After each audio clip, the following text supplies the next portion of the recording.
2,400 cubic meters, which might be more realistic considering the demands we currently see on the beam. So that has benefits as well. It does, yes, yeah.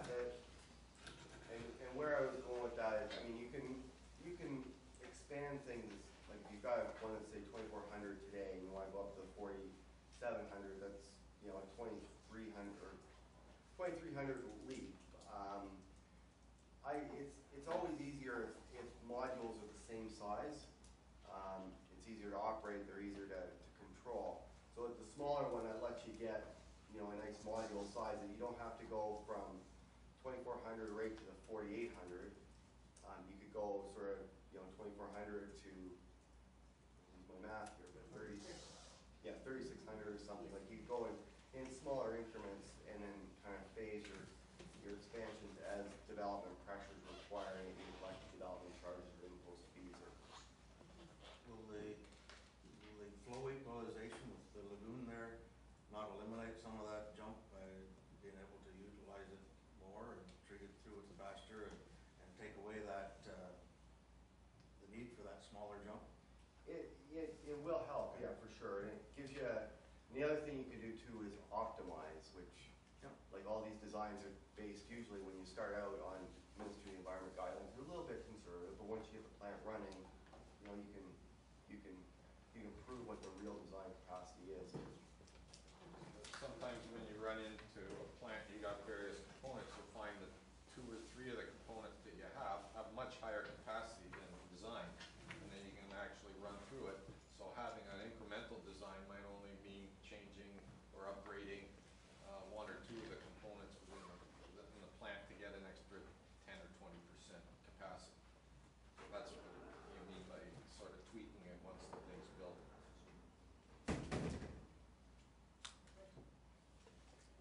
Anything else? That's the recommendation here we have. How does the board want to proceed with this? What is your recommendation, I guess, to the board? We have to go back to council. We have to short this. We have a short list here now. Do we want to shorten the list farther, or do we want to go back to? Well, I guess from our perspective is that we know what we want to do, but we have to take it back to our council now anyway. So what the board recommends, I mean, we can recommend something, and maybe you don't agree with that, but you still have to take it back to your council regardless of what we say here. So I think probably that's what we should do, is take it back to the councils and see what they want to do. And then we'll meet as a board and decide what option we're going to go with. Do we want to shorten the list any farther, or go back with the 4? Well, I guess, do we have a preferred? Does this board have a preferred option? Are we ready to bring a preferred option? well, we know what our preferred is. What's your preferred? As a group.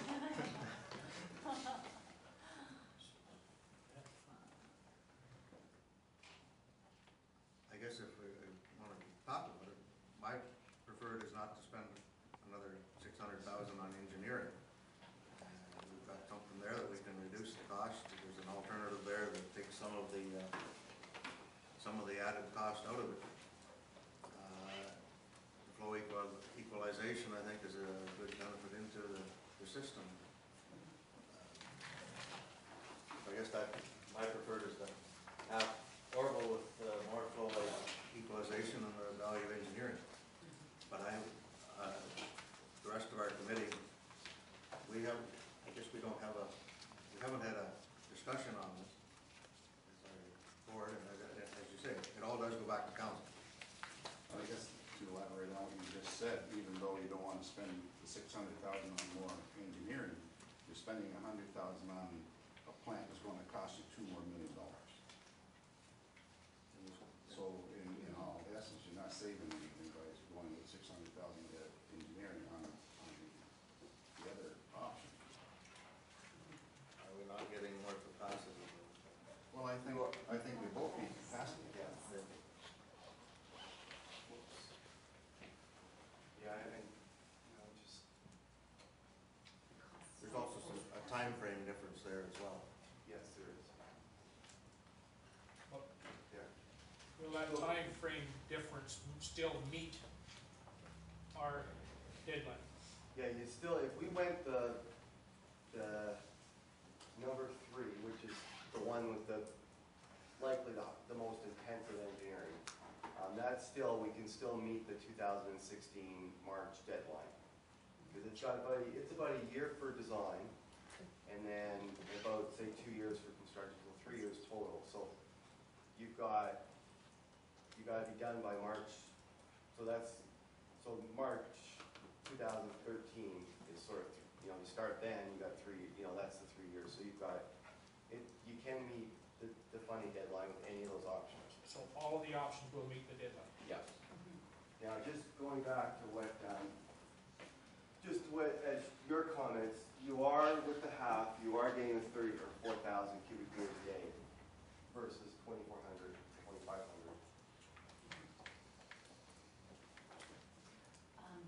I suppose the one thing to keep in mind is that with, again, you may save some money on engineering, but you could lose it in litigation, and also the obstruction of having to deal with that.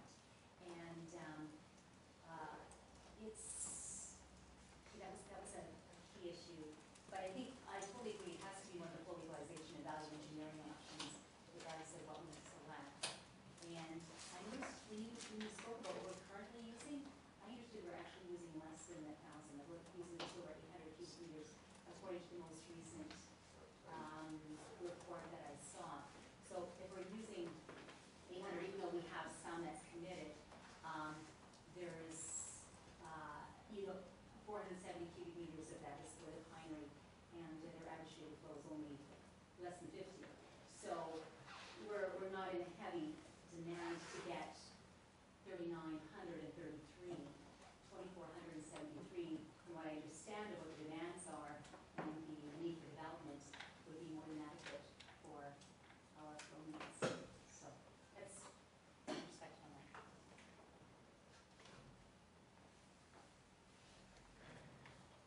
Board members do not have a recommendation that I guess the 2 is number 3 and number 4 are the ones with the flow equalization as our 2 preferred picks for our councils to consider. Probably for us, that works. Does that work for you? And we send that back to our councils so that the board is shortlisting.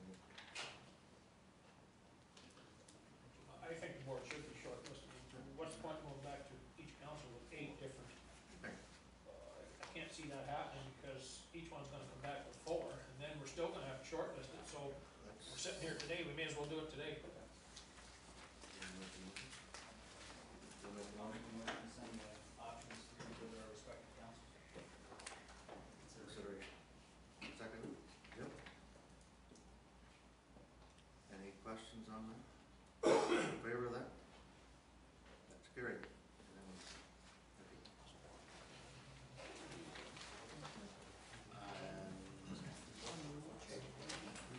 Thanks, Mike. I guess I do have a little bit more to talk about. I just wanted to talk about the Class A implications. We did meet with we had a conversation with, I guess it was a phone conference call with the funding agency as well as the Ministry of Environment, just to talk in general if there are changes made to the project, what that would mean. When we talked to MOE, their comments were, and they always cover themselves, but their comments are, first of all, it's a performance-driven process and you can do what you want. But we strongly recommend that they felt that if there were any changes, whether it was we're making the plant smaller or we're changing the phasing, not bringing zones 3 and 4, that we should go back to, or that you should go back to the public just to inform them. And that was their basic recommendation. So that would require what we call a Class A addendum. An addendum is fairly easy to do. You don't have to go through that full ESR process where you've got